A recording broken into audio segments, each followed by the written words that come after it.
Moi je m'appelle Valentin Gauthier, je viens de Suisse et je fais de la course au large depuis, j'ai fait 3 années de mini et là on est dans notre 3e saison de classe 40.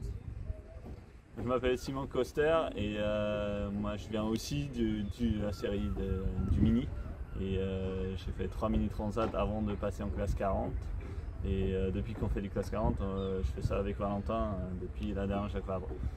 Il est suisse aussi.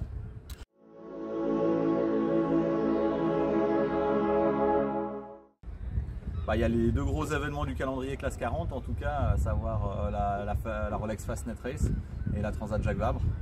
Transat Jacques Vabre Le Havre, je crois qu'il faut dire maintenant. Du coup, ça c'est vraiment les 2 gros événements prévus et après selon l'état de fraîcheur des marins et du bateau, peut-être qu'on ajoutera un Speed West France ou une régate un peu moins typée offshore que celle-là.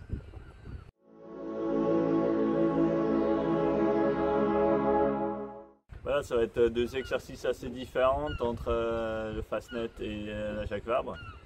Parce que le Fastnet, c'est pour nos bateaux plutôt un sprint, c'est plutôt court comme régate, puisque 600 000 de course. Du coup, et en plus, ça se court en équipage, on va être 4 à bord. Et c'est pas du tout le même rythme que si on fait ça en double pour toute une transat. Mais ça va être vraiment du côtier sur la Rolex et ça va être vraiment du grand large pour la Jacques Vabre. Du coup, ça va être intéressant d'avoir ces deux aspects-là.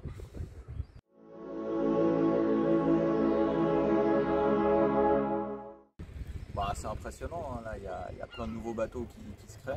Les bateaux sont devenus vraiment aussi très fun là, avec ces étraves de SCO qu'on a depuis quelques années. Donc, voilà. Moi je trouve que c'est vraiment le super compromis comme classe, quoi. C'est une classe qui reste abordable, où on a des budgets quand même relativement maîtrisés, où on peut un peu tout faire nous-mêmes et avec un programme vraiment chouette, quoi, qui alterne justement, comme disait Simon, des courses comme le Fastnet ou la Normandie, beaucoup plus techniques, avec des Jacques Vabre ou des Routes du Rhum qui sont des courses avec un rythme beaucoup plus transatlantique, quoi.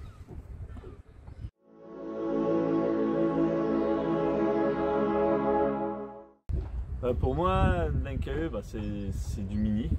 Parce que quand je suis arrivé en mini, on m'a dit tout le monde avait du NKE, du coup la question ne se posait pas du tout sur l'électronique.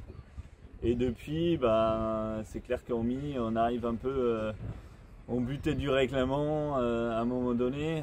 Moi j'ai couru en proto à la fin où on avait le droit de jouer un peu sur la plus haute gamme aussi de NKE, un peu des pilotes HR et tout ça.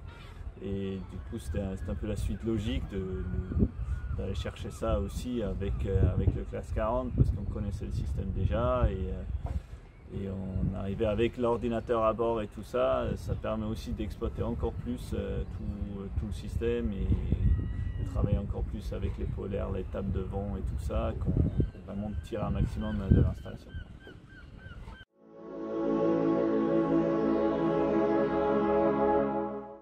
Sur nous, on a à bord comme première ligne d'instruments, on a un pilote HR comme cœur du système.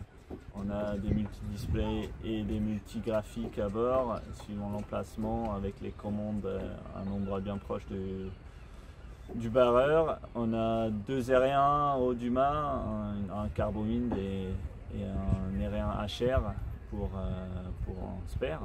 Et on a un 2e pilote dans le bateau aussi.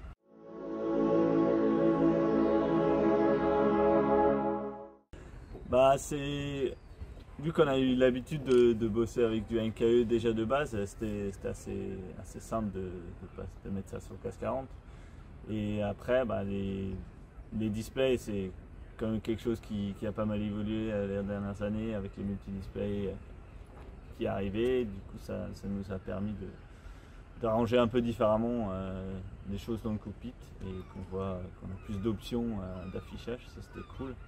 Et avec les nouveaux, je pense que le gros gain pour nous sur l'eau vraiment, c'est les nouvelles options sur le pilote, les modes target qui rajoutent une autre couche de réglage et qui font vraiment que le pilote il réagisse différemment et il réagisse plus proche de ce que nous on fait à la barre. Du coup, c'est vraiment un gain de performance sur cet aspect-là.